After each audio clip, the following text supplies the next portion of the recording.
Como é bom nós estarmos aqui em família. E por estarmos juntos em família, a palavra de hoje, o desânimo na igreja. Quem aqui tem coragem de admitir que em alguma situação já desanimou? Diga: ai de mim, Jesus. Quem nunca desanimou, diga aleluia. Eu sei. Nesta hora a gente se cala. Por quê? Porque somos humanos.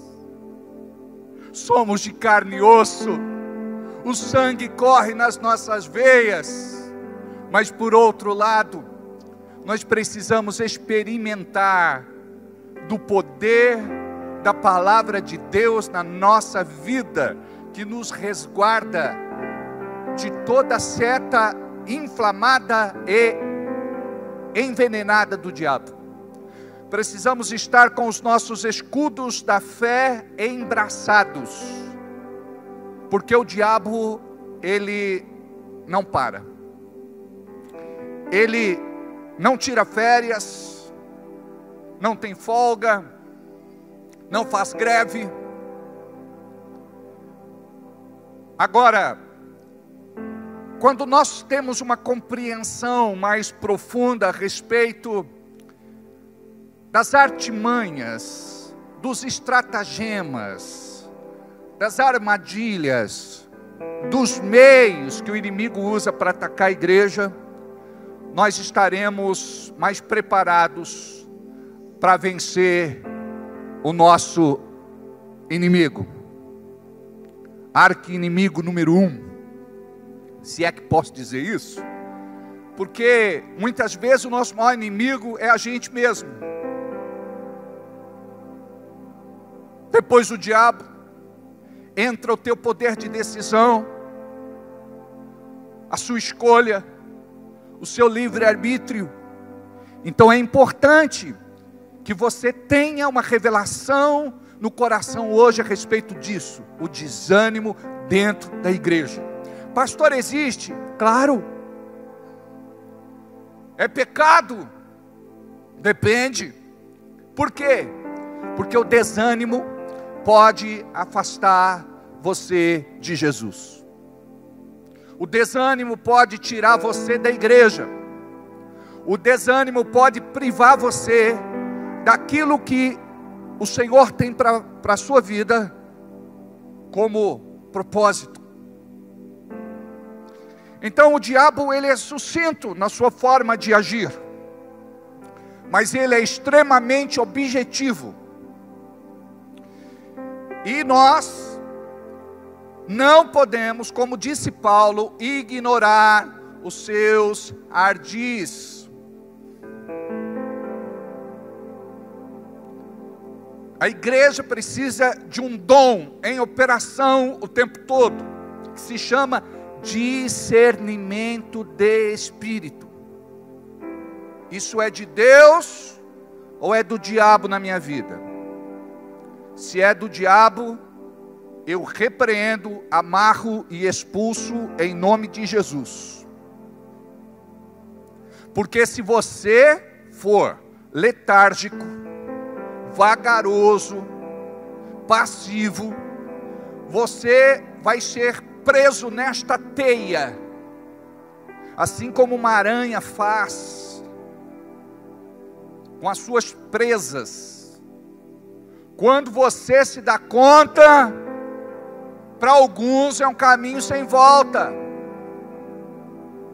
Então, em nome de Jesus, a igreja precisa compreender que vivemos, como estudamos semana passada, tempos trabalhosos, tempos difíceis.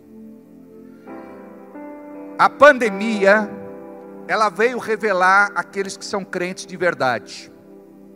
Vou repetir. A pandemia veio revelar aqueles que são crentes de verdade. Por quê?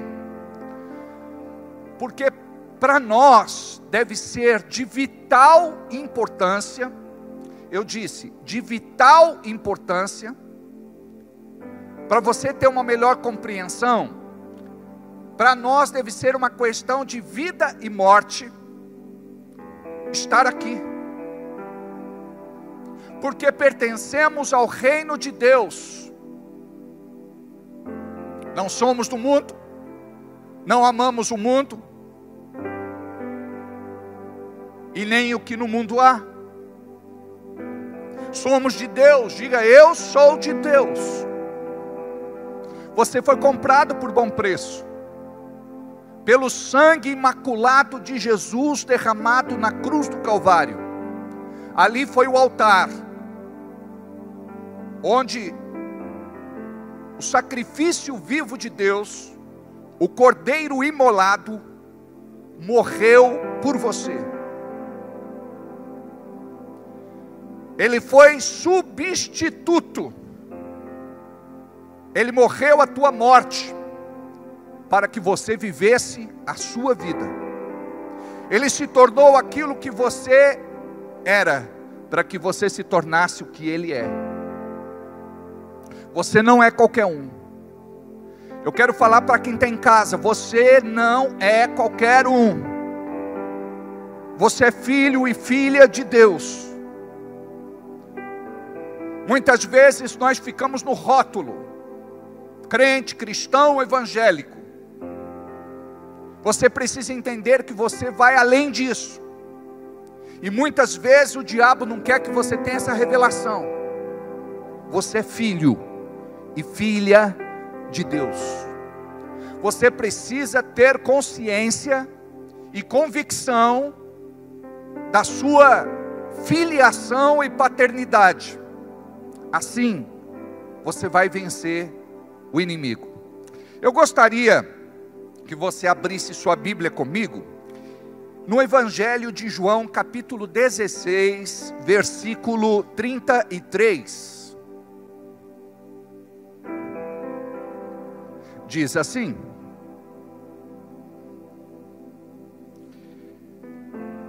eu vou na Almeida hoje, tá?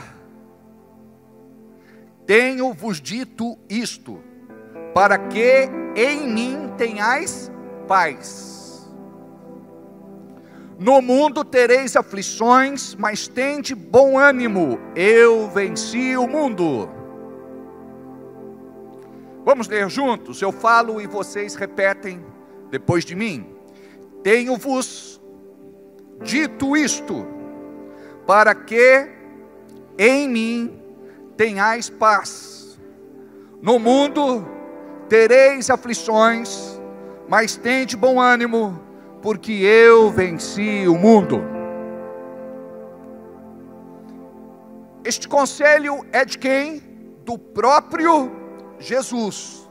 Ele nos dá um conselho de paz.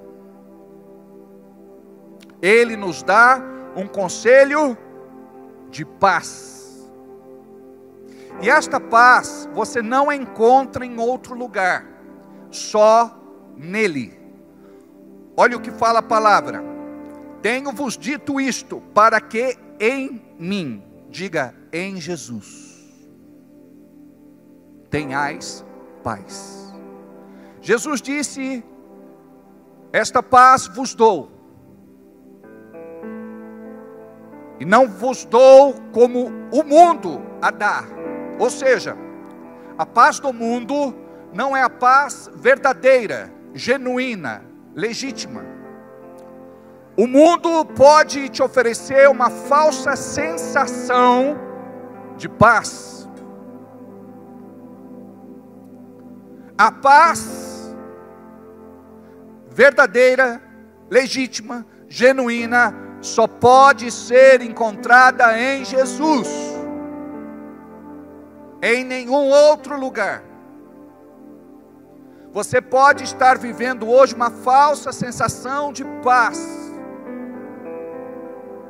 mas quando alguma coisa acontece, você se sente impotente. Mas quando você está firmado em Jesus, você pode não saber qual será o fim das coisas, mas você traz esta paz no seu coração. você traz esta paz em você. Tem muita gente que busca essa paz em muitos lugares. Tem gente que diz: tudo que eu gostaria de ter na vida era paz. Tem gente que sai de casa buscando paz. Tem marido que se separa da mulher buscando paz.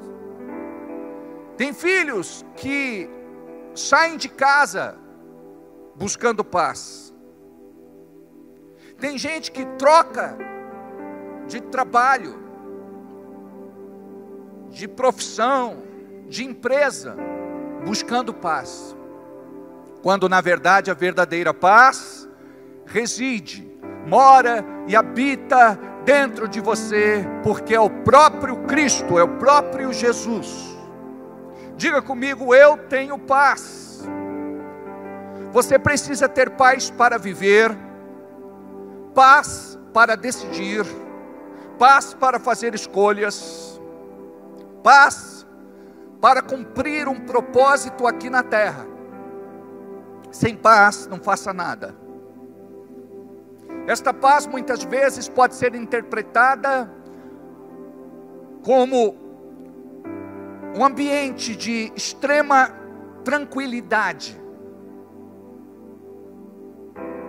onde mesmo estando em meio a uma guerra, a situações turbulentas, extremamente complicadas, você consegue ficar no eixo,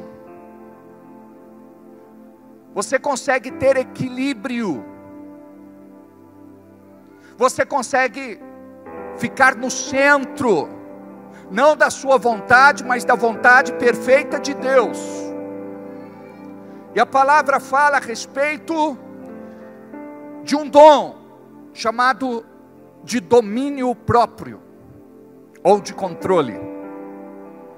Você deve permitir que Jesus, através desta paz, te dê este domínio, este controle. Assim, você vai compreender que a tua felicidade não depende de pessoas e nem de coisas. Tem gente que toma remédios para exorcizar os espíritos que o atormentam. Tem gente que quer fugir da realidade, apela para o álcool, para as drogas, para uma vida insana, de diversão e de pecado. Mas Deus pode mudar a tua realidade. Deus pode mudar a tua história. Tem muita gente que diz assim: eu tenho Jesus. Mas será que Jesus te tem? Porque como estão os teus pensamentos? Como estão os teus sentimentos? Como está a tua vida quando você abre a boca? Jesus diz que a boca fala do que o coração está cheio. E se o coração estiver cheio de lixo, se ele estiver entulhado, você vai abrir a boca para liberar morte, maldição, condenação, sentença.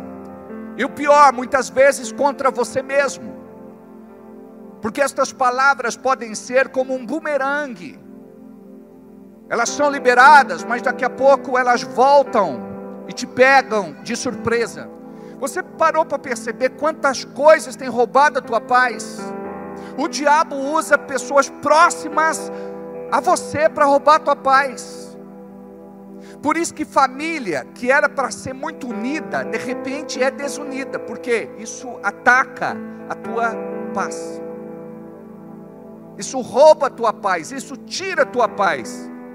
E tem gente que não consegue viver, não consegue se alimentar, não consegue dormir, não consegue desfrutar da vida, por quê? Porque a sua paz é roubada pelo outro.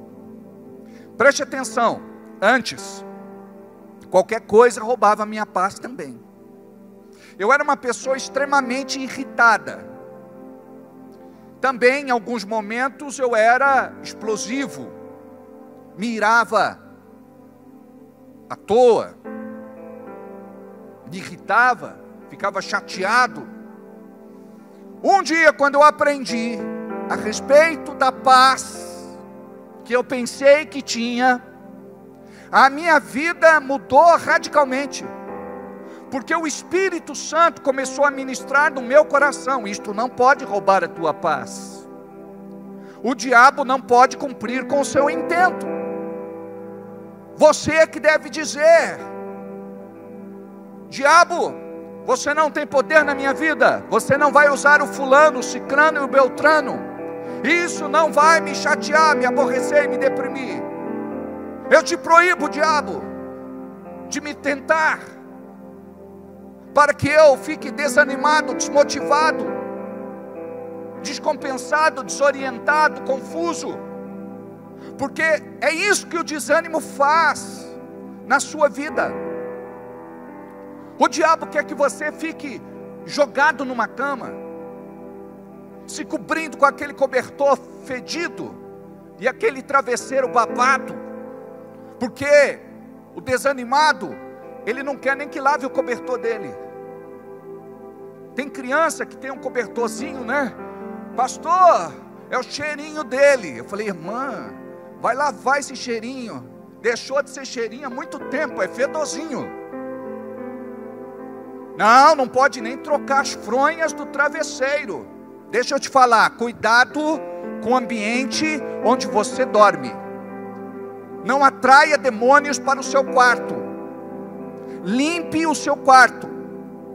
O seu quarto tem que ser um lugar arejado. Por isso que estes demônios não querem. Não abra a janela. Não, eu não posso com a luz. Não, eu não quero respirar ar novo. Então aquele ambiente fica pesado.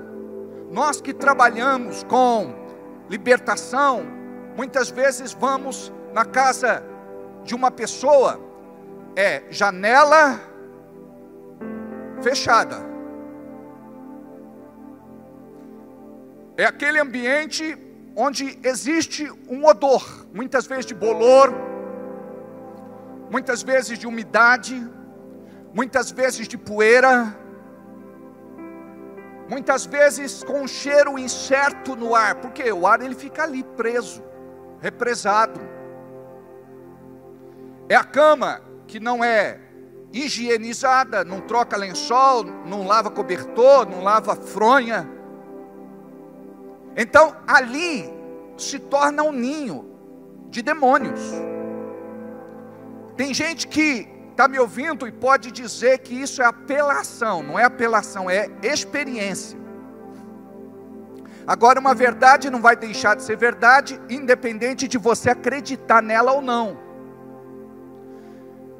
Eu estou falando que muitas vezes o inimigo ele prepara um lugar ideal que combine com o seu estado de espírito, porque ali você está vegetando, praticamente inerte. Você não quer se relacionar com o mundo. Por quê? Porque Jesus disse: ide por todo o mundo e pregai o evangelho a toda criatura. Você não quer se relacionar com pessoas. De forma egoísta, você está pensando só em você. Você não está pensando em ninguém. Você está ali reclamando, murmurando, choramingando, se lastimando e blasfemando contra Deus. Do que adiantou eu ir para a igreja? Fui dizimista, servi, e agora eu estou nesta condição. Preste atenção no que eu vou te falar, que é muito forte. Toda e qualquer condição que você se encontra é da tua responsabilidade. Hoje a psicologia fala muito sobre autorresponsabilidade. Muitas vezes você quer transferir a culpa e não assumir a responsabilidade. Você precisa entrar no controle da sua vida. Não permita que demônios controlem você. Quando a pessoa entrega os pontos, tudo começa de uma forma natural.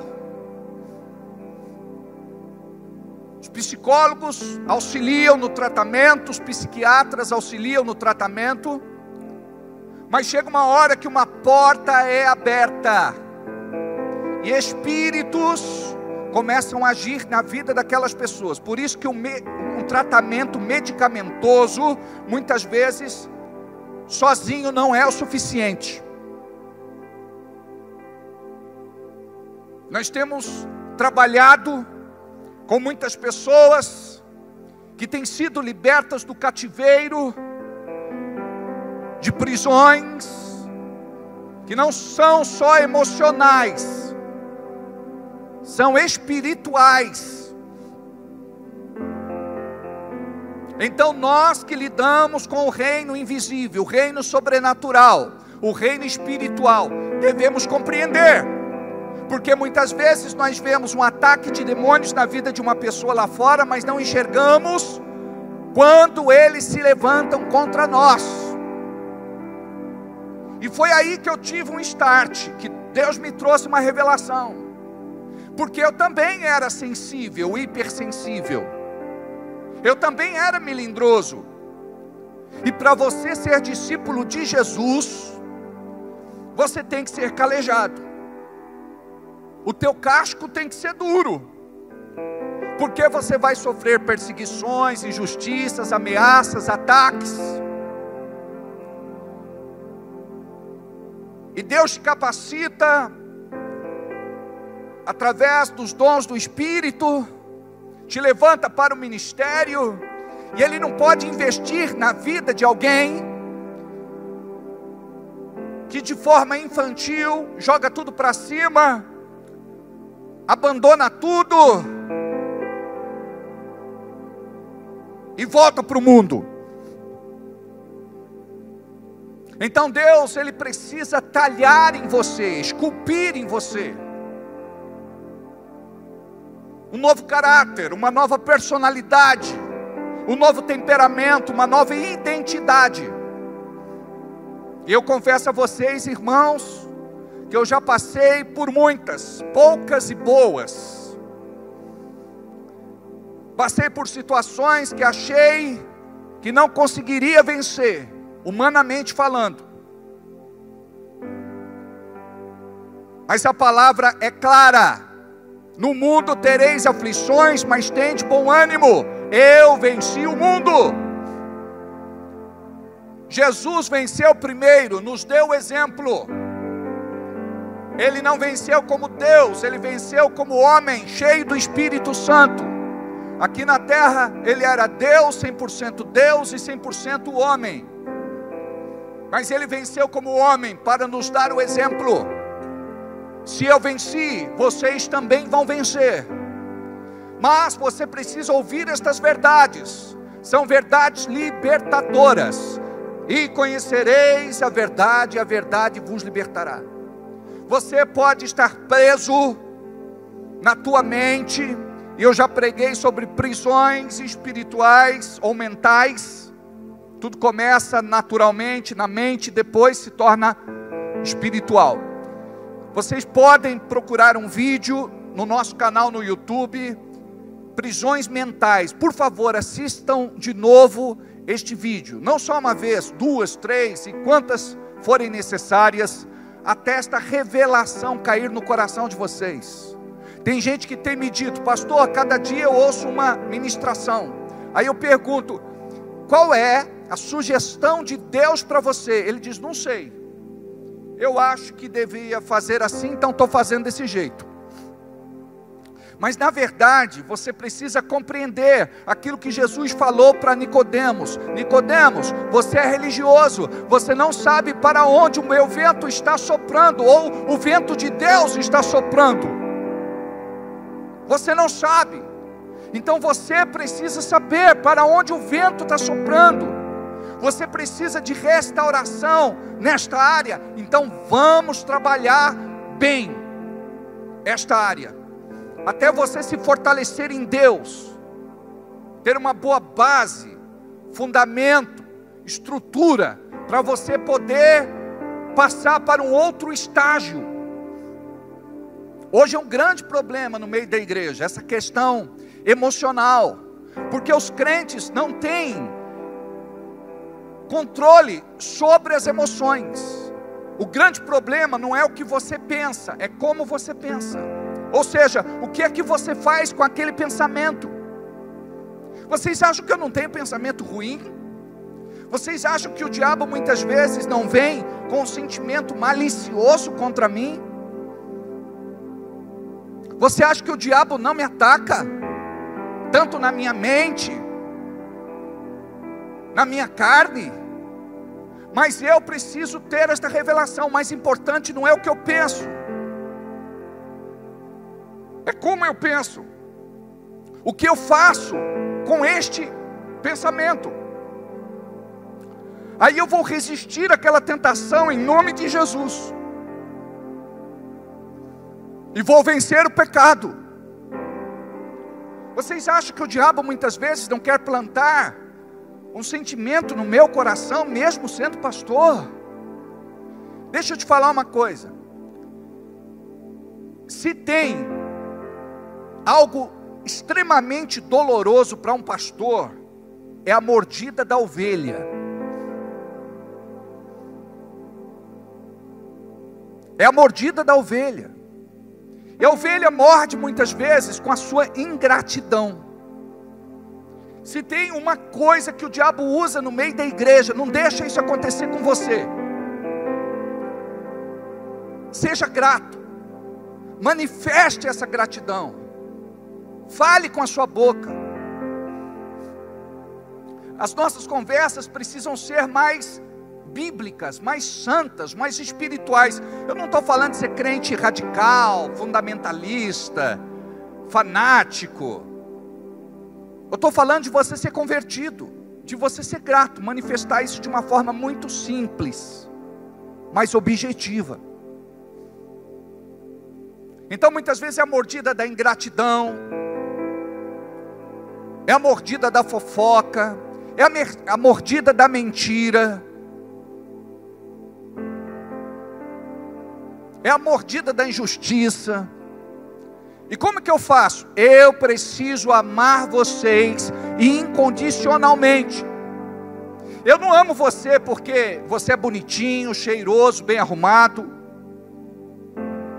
Eu não amo você porque você sempre acerta, porque você sempre é bonzinho, legal, bacana. Eu não amo você porque você é perfeito. Eu simplesmente amo você porque a Bíblia me manda te amar. A Bíblia diz que um pastor dá a vida pelas suas ovelhas.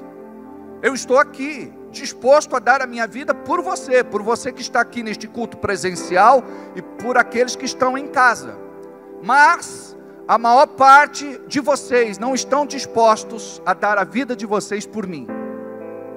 Por isso, muitas vezes você não defende o seu pastor, ajuda a falar mal, ajuda a criticar, ajuda a apontar o dedo. Você precisa aprender o que é igreja. Eu amo o meu pastor. Eu não estou nesta igreja turistando, passeando. Eu estou nesta igreja por um propósito santo e divino. Eu não estou nessa igreja para amanhã eu mudar e ir para outra. Eu quero criar raízes, e raízes profundas. Eu quero ser fiel ao propósito de Deus para a minha vida.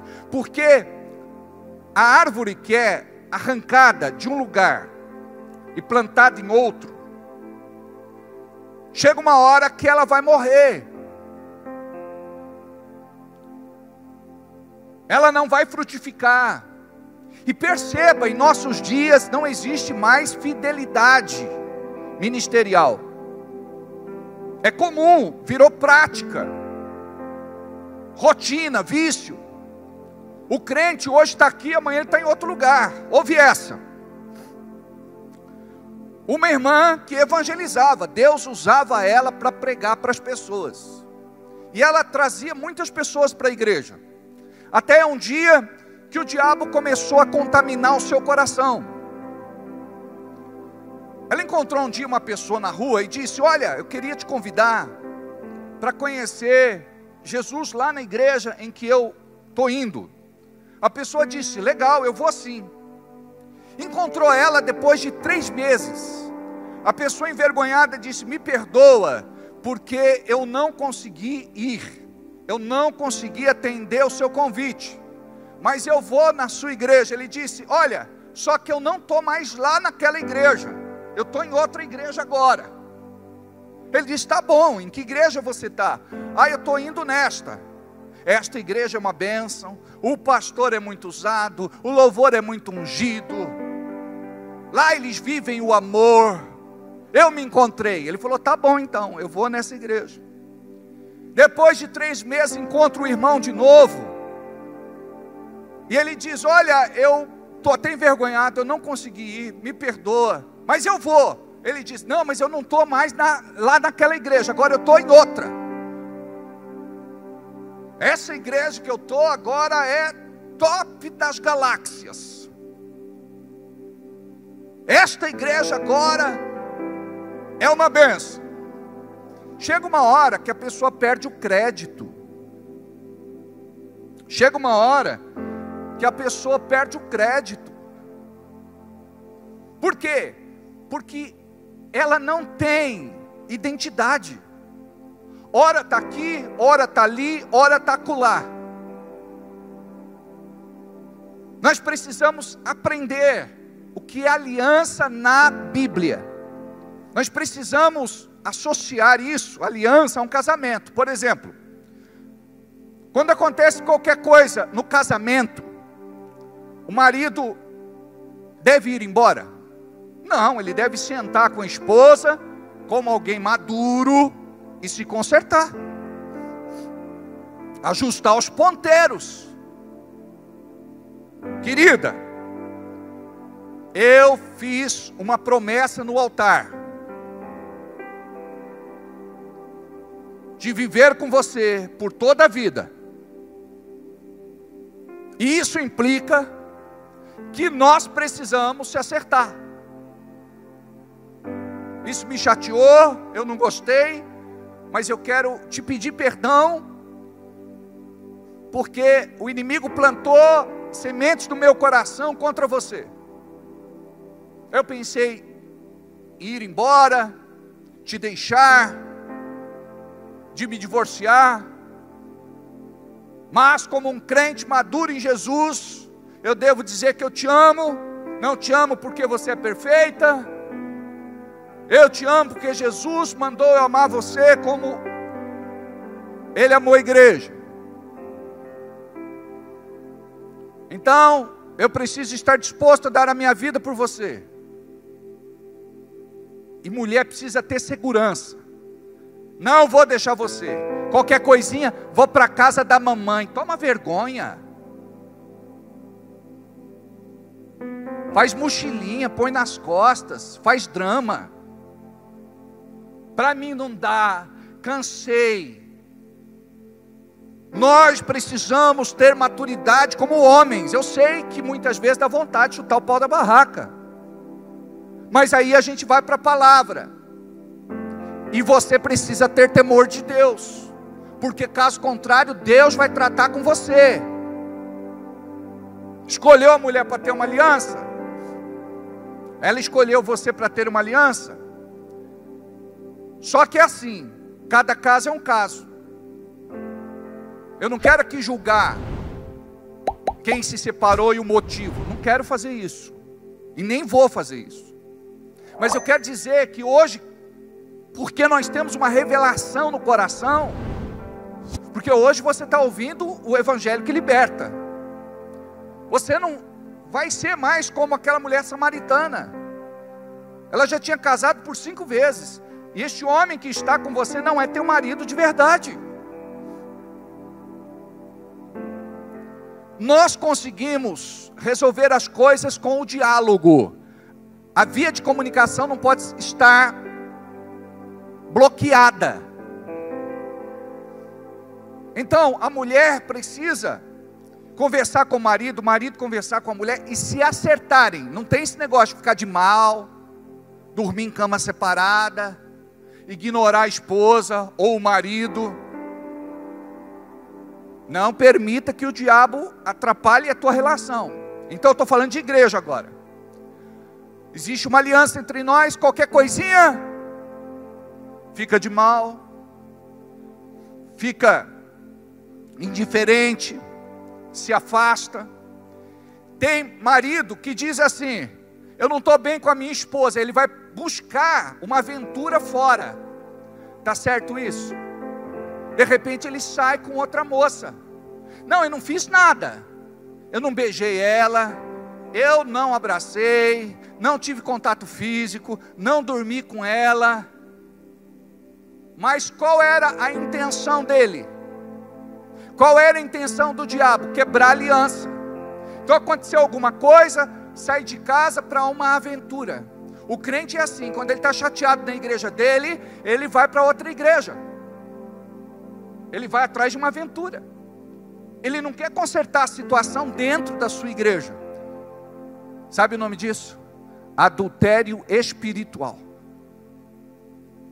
Tem muitos crentes que se acham muito cheios de Deus, no espírito, no poder, no reteté, que estão em adultério espiritual. Então imagina, a esposa e o marido são casados.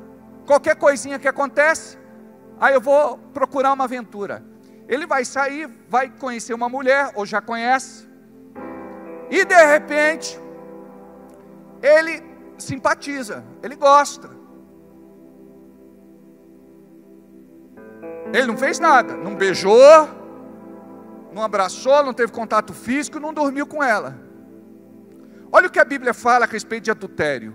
Jesus disse: se um homem olhar para uma mulher e intentar em seu coração, já cometeu pecado com ela, já adulterou. Então nós precisamos aprender a conversar, a dialogar. A via de comunicação não pode estar bloqueada. Você precisa nomear os teus sentimentos. Só que me permita também eu nomear os meus. Porque tem muito crente, topetudo, que não tem razão, que chega vomitando no gabinete. Aí quando a gente fala sério, ele não tem maturidade para ouvir. Às vezes eu sou severo. Às vezes, esta severidade é necessária.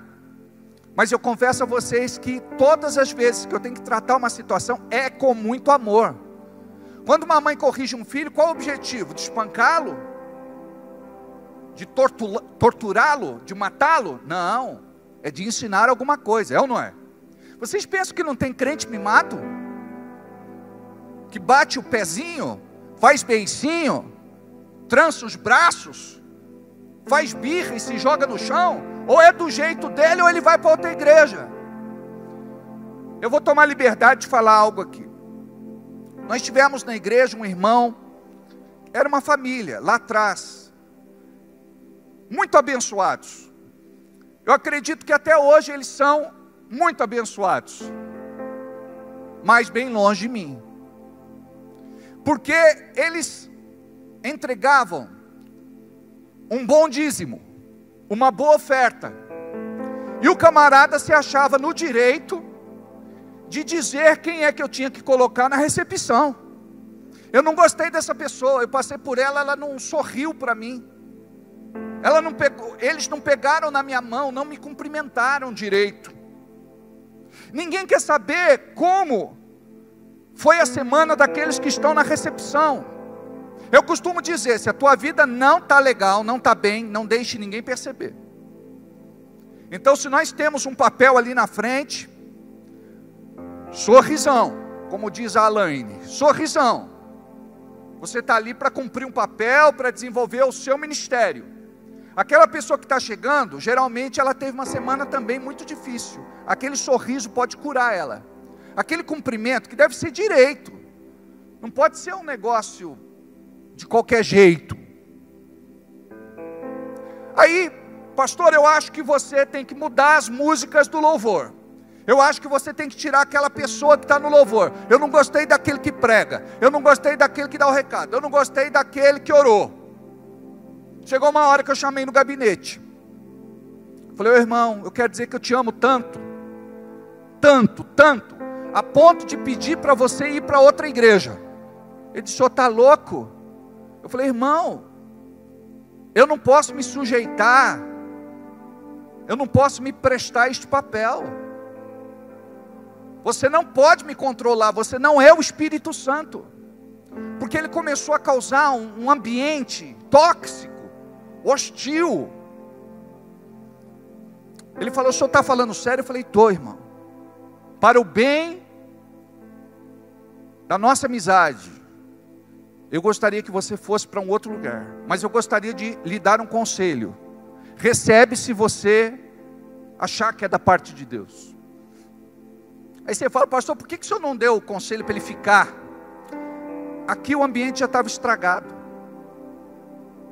Sabe por quê? Eu tinha uma aliança com ele, ele não tinha uma aliança comigo. Deus tinha uma aliança com ele aqui, mas ele não tinha uma aliança com a igreja. Ele achou que podia nos comprar do mesmo jeito que comprava as pessoas e as coisas lá fora no mundo. Mas eu não pude me vender. Eu conheço pastores que dizem, eu não aguento mais o fulano, mas ele é o melhor dizimista e ofertante da igreja. O pastor, ele é escravo emocional desta pessoa, ele é escravo ministerial. Muitas vezes o diabo está usando aquela pessoa para travar o ministério dele. Então, irmãos, são situações que nós enfrentamos no nosso dia a dia. Mas eu quero dizer a vocês, que eu sou o pastor mais feliz desta cidade, pela igreja que o Senhor me deu. Eu quero dizer a vocês, que eu não conservo no meu coração mágoa, ressentimento, amargura, tristeza, raiva, ódio, desejo de vingança. Eu não tenho um espírito não perdoador. Eu sei lidar com os meus filhos na fé, com aqueles que realmente são filhos. Eu sei lidar. E nós somos uma família. Eu amo você. E gostaria que igualmente você me amasse. Busque a melhorar, aumentar o nível deste amor, ser mais presente na vida do seu pastor. E o seu pastor vai ser mais presente na sua vida. Ouve esta. Um irmão me disse, pastor, fiz aniversário e ninguém foi no meu aniversário. Eu disse, querido, deixa eu te fazer uma pergunta. Quando os irmãos na igreja fazem aniversário, você vai no aniversário dos irmãos? Ele disse, não, não vou no aniversário de ninguém. Eu falei, é por isso que ninguém veio no seu. Aí fiz uma outra pergunta para o outro irmão, que me disse assim, pastor, fiz aniversário, mas ninguém me deu presente. Eu disse, deixa eu fazer uma pergunta, quando alguém faz aniversário, você dá presente para ela? Não, pastor, não gosto de dar presente para ninguém, não sei dar presente para ninguém, não estou podendo dar presente para ninguém. É por isso que ele não recebe presente de ninguém. A Bíblia diz que quem honra deve ser honrado. Às vezes você compra alguma coisa e fala, olha, é uma lembrancinha. Não é lembrancinha, é presente. É meu presente para você. Pode ser simples, mas é de coração. Aprenda a plantar, porque aquele que planta, colhe. Quem são seus amigos? Pastor, não tem amigo nenhum na igreja.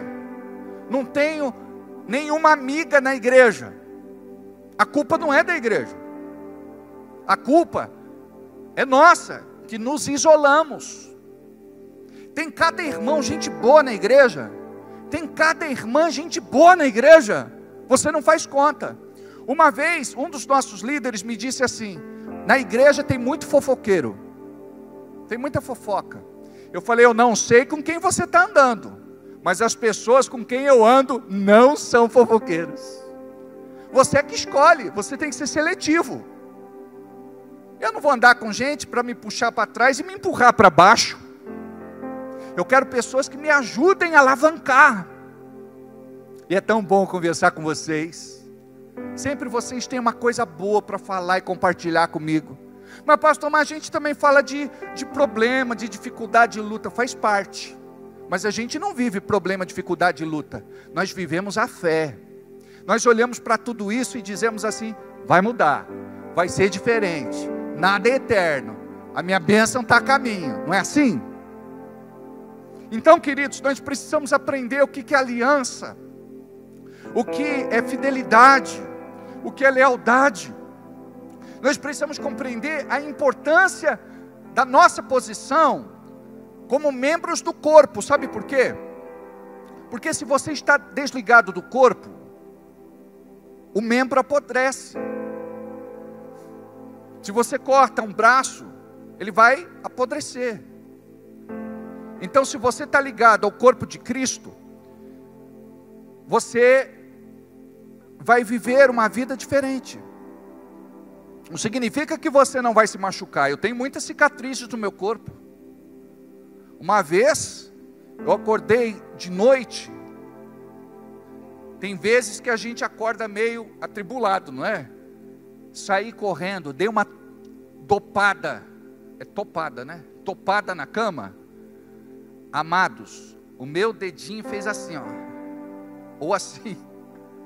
Eu chamei Jesus de Genésio.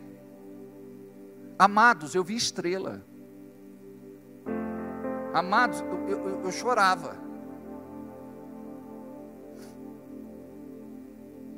Era o dedinho mindinho do pé.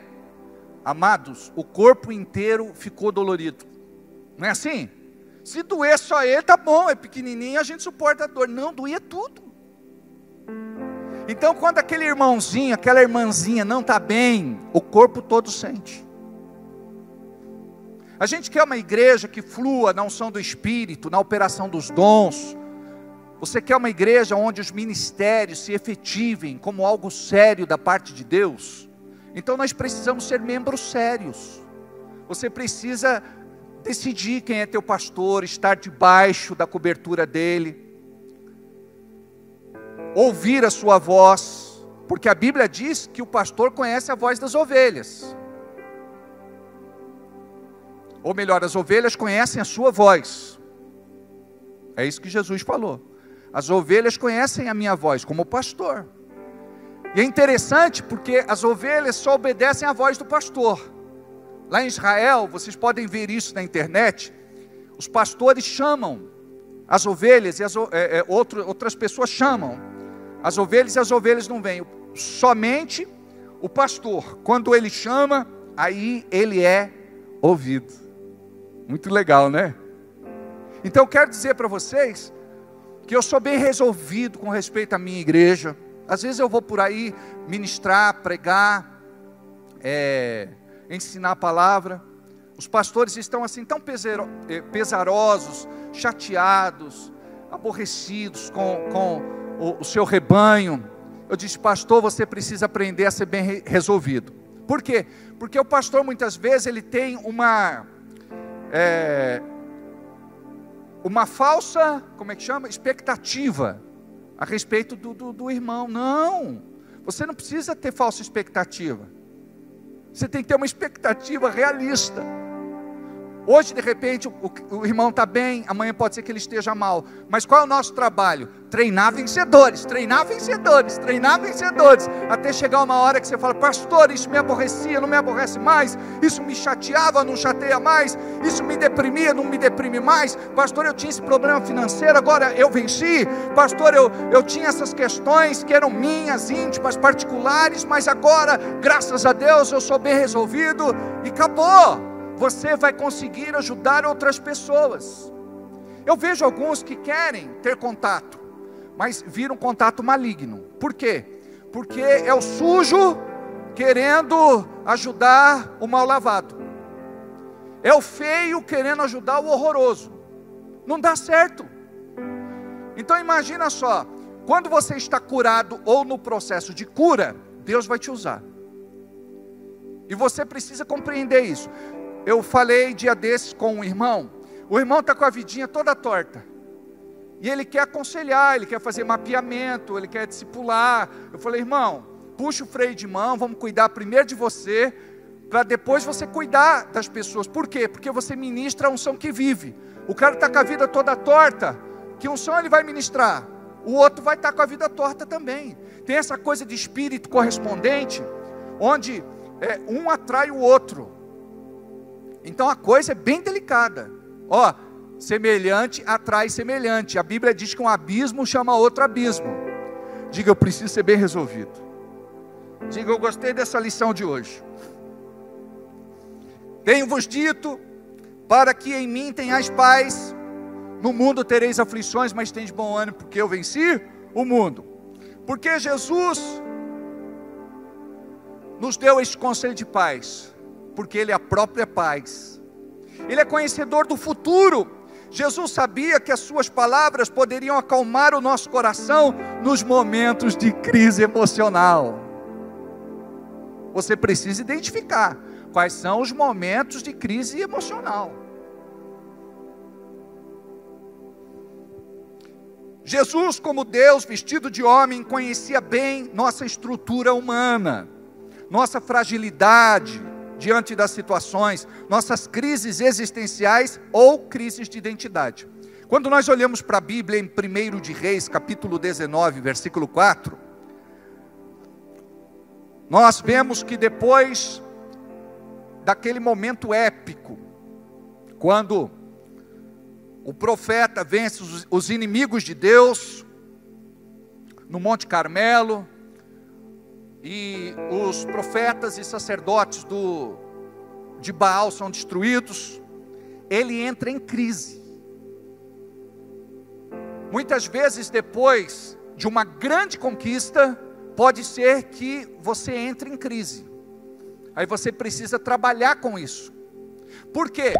Porque antes você teve muita expectativa, se preparou, ansiedade, houve toda uma atmosfera que exigiu muito de você, de pressão, muitas vezes de opressão espiritual também. Então a tendência depois é da sua energia acabar. Aí que vem essa crise espiritual. Então veja bem o que é que diz. Ele, porém, foi ao deserto, porque a mulher de Acabe, a Jezabel, tinha ameaçado ele de morte. Ele fugiu. Deus tinha destruído os 700 profetas de Baal, os sacerdotes de Baal. O poder de Deus tinha se manifestado de uma forma tão grande. O que era Jezabel para Deus? Nada. Mas ele ficou com medo, porque ele ainda não era uma pessoa bem resolvida. Pastor, mas ele era um profeta. Ele ainda não era uma pessoa bem resolvida. Pastor, mas ele era usado poderosamente por Deus, mas ainda ele não era uma pessoa bem resolvida em algumas situações. Eu acredito que moralmente isso não o desqualificava, não atrapalhava o seu ministério, mas podia atrapalhar a sua vida pessoal, porque existia lá dentro dele algo que precisava ser tratado, algo que precisava ser arrancado. Ele, porém, foi ao deserto, caminho de um dia, e foi sentar-se debaixo de um zimbo e pediu para si a morte. Você imagina o profeta dizendo: eu quero morrer, não quero viver mais, eu quero morrer. Quantos de nós já fizemos isso? Só não sentamos debaixo de um pé de zimbro. Mas quantas vezes você disse: eu não suporto mais, eu não aguento mais, eu quero morrer? Presta atenção, Deus podia ter dito: você quer morrer? É só lá, é só você voltar, Jezabel faz o serviço. É morrer que você quer? Se ele quisesse morrer, ele não tinha fugido. Mas era algo que precisava ser tratado no coração dele. É algo que precisa ser tratado no teu coração. Você tem que dizer: eu quero viver, vou vencer essa situação, vou passar por cima disso, e vou glorificar o nome de Jesus. Olha só. E pediu para si a morte, e disse: já basta, ó Senhor, toma agora a minha vida, pois não sou melhor do que os meus pais. Preste atenção, olha onde está a raiz aqui. Não sou melhor do que os meus pais. Um complexo de inferioridade, desvalor, autocomiseração, autodepreciação. Ele precisava saber quem era em Deus. Quem é esta tal Jezabel? Mesmo sendo poder, rainha neste lugar, não pode intentar contra o Deus vivo. O mesmo Deus que destruiu os profetas e os sacerdotes de Baal, vai ajustar contas com Jezabel, e o povo verá. Acabou. Mas sabe o que aconteceu? Tem hora que a gente quer se isolar, tem hora que a gente quer ficar sozinho, tem hora que a gente não quer conversar com ninguém. Aí você diz: respeita o meu momento, deixa eu me deprimir sozinho, eu não quero compartilhar com você os meus problemas, as minhas dificuldades, as minhas lutas. Deixa eu ser desse jeito, eu sei que eu sou ignorante, que eu sou sistemático. Presta atenção, você é uma pessoa bem resolvida, pode ficar sozinho, mas que este momento a sós seja com Deus e não com o diabo. No versículo de número 10 diz assim: e ele disse: tenho sido muito zeloso pelo Senhor Deus dos exércitos, porque os filhos de Israel deixaram a sua aliança, derrubaram seus altares e mataram seus profetas à espada. Só fiquei eu, e buscam a minha vida para me tirarem. Estava com medo estava pedindo a morte, agora está com medo de morrer? Buscam a minha vida para me tirarem. Olha que coisa. Agora olha o 18. Também deixei ficar em Israel, aqui é Deus falando, 7.000 joelhos que não se dobraram a Baal, e toda a boca que não o beijou. Imagina só, ele achando que estava sozinho, que ele era o rei da cocada preta, achando que era o maioral, o super espiritual. Ele estava questionando aqui: eu não entendo porque eu estou passando pelo que eu estou passando. Depois do que aconteceu, Jezabel tinha que me respeitar, e não me ameaçar, intentar contra a minha vida. Deus é um Deus de propósito, amém? Deus cuidou dele, Deus o levantou de novo, o alimentou, ele dormiu, acordou de novo, se alimentou. Aquele alimento foi suficiente para ele caminhar no deserto por mais 40 dias. Deus falou: olha, não terminei com você, não terminei com você,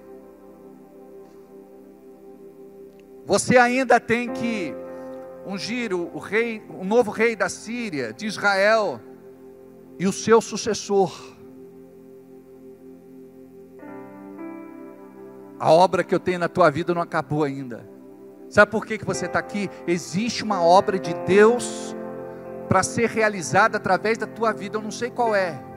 Você talvez pense: será que é uma obra grande? Sempre tem essa na igreja, né? Deus tem uma grande obra para você, mas pode ser uma pequena obra também, porque para Deus não tem esse negócio de grande e pequeno. Tudo que nós fazemos para o Senhor é válido. O nosso trabalho não é vão para o Senhor. Tem gente que está pregando para os ribeirinhos lá na Amazônia, em um lugar completamente isolado, tem 15 pessoas na igrejinha dele. Esse trabalho é tão especial para Deus quanto uma igreja que muitas vezes está lotada. Você deve estar onde Deus quer que você esteja, fazendo o que Ele pediu para você fazer. Este é um trabalho relevante, amém? Quantos mais na história bíblica fraquejaram? Pensaram em parar, desistir, foram tentados para deixar Jesus. Neste mundo tereis aflições, isto é certo, mas tão certo quanto isso, é o que Jesus disse: tende bom ânimo, porque eu venci o mundo. Mundo no grego é a palavra cosmos, que representa o sistema deste mundo, onde o inimigo das nossas vidas age para atacar e destruir o homem. Você precisa entender como que o diabo faz para atacar e destruir alguém. Primeiro, ele tentou impedir você de se tornar filho de Deus, de receber a Jesus como seu único Senhor e suficiente Salvador. Por quê? Porque você era escravo do mundo. Agora você não é mais. Agora você pertence a Deus. 2, como não conseguiu impedir você de se converter, agora ele vai fazer de tudo, para que você não tenha uma vida de comunhão com Deus. Agora você vai entender. Você está na igreja, mas você não consegue ter uma vida de comunhão com Deus. Não consegue orar, não consegue jejuar, não consegue ler Bíblia, não consegue ser frequente na igreja, não consegue contribuir com os dízimos e ofertas, você não consegue desenvolver o teu chamado, o teu ministério. Terceiro, isso te deixa vulnerável aos ataques. Se revolta contra a igreja de Cristo, fica decepcionado com a liderança. Olhe para Jesus, o autor e consumador da sua fé, tira os olhos de homens. O diabo precisa atacar sua fé para te esfriar espiritualmente. Ele vai lançar dardos contra você. Mas o teu escudo da fé não pode estar baixado. Levanta o teu escudo da fé para não ser atingido. Qual a consequência quando uma seta dessas atinge você? Você para de vir à igreja, porque é na igreja que você recebe uma palavra de renovo, onde você vai estar ligado à videira verdadeira, é dela que vem a seiva, ou seja, a vida do próprio Deus, a força, a esperança, poder, para você desenvolver a sua fé. Em 2 de Pedro, ou melhor, 2 de Pedro, capítulo 2, ou melhor, 2 de Pedro, eu acredito que é 2:20, dá uma olhada aí, diz assim: porquanto depois de terem escapado das corrupções do mundo, pelo conhecimento do Senhor e Salvador Jesus Cristo, forem outra vez envolvidos nelas e vencidos, envolvidos e vencidos. Muitas vezes você é envolvido, mas não entrega os pontos, você não desiste, você é determinado, você não pode ser envolvido.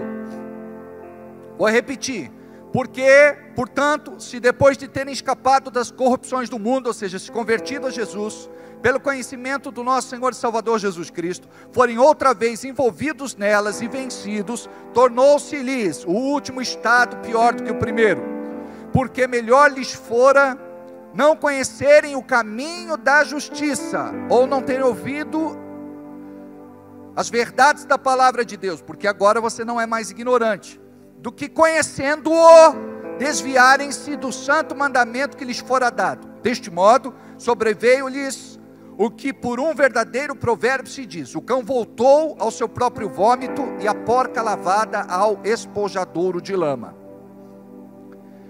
A palavra fala em 2 aos Coríntios, capítulo 11, versículo 26, sobre algo muito interessante.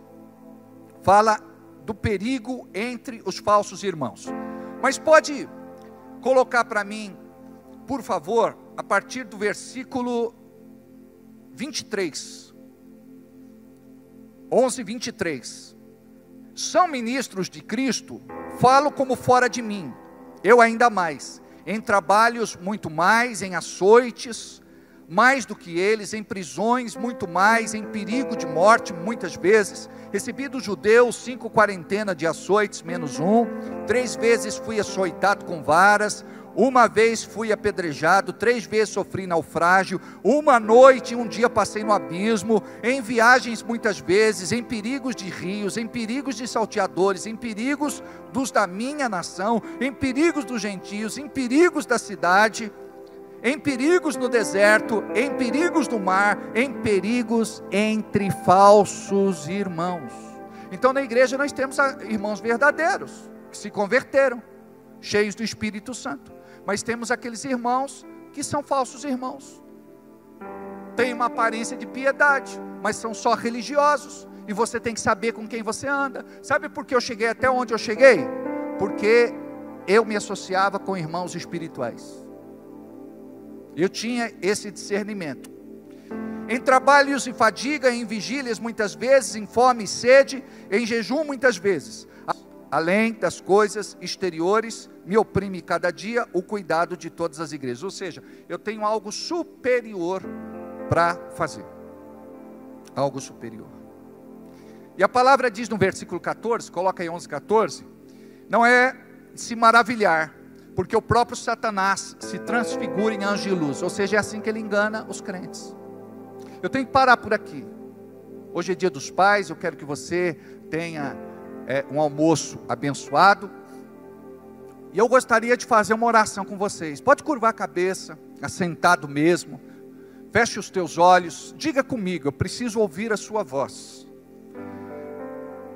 Senhor Jesus, neste momento, eu entro no reino espiritual, no reino invisível, para repreender todo ataque direto ou indireto do inimigo contra a minha vida. Eu declaro que tenho o caráter de Cristo, a personalidade restaurada de Cristo. Eu tenho um temperamento controlado pelo Espírito. Eu tenho uma nova identidade, em nome de Jesus. Eu consagro os meus pensamentos, sentimentos, palavras, ações a Ti. E creio, Senhor, que o Teu Espírito está me curando, sarando e libertando nesta manhã, de todo desânimo. Eu quero, Senhor, renunciar, quebrar o vínculo com tudo aquilo que tem me aprisionado, que tem trazido o desânimo, a falta de motivação, encorajamento. Eu, em nome de Jesus, profetizo que a graça bendita do Senhor é sobre a nossa vida. Obrigado, Jesus, por tudo aquilo que Tu estás a fazer. Amém.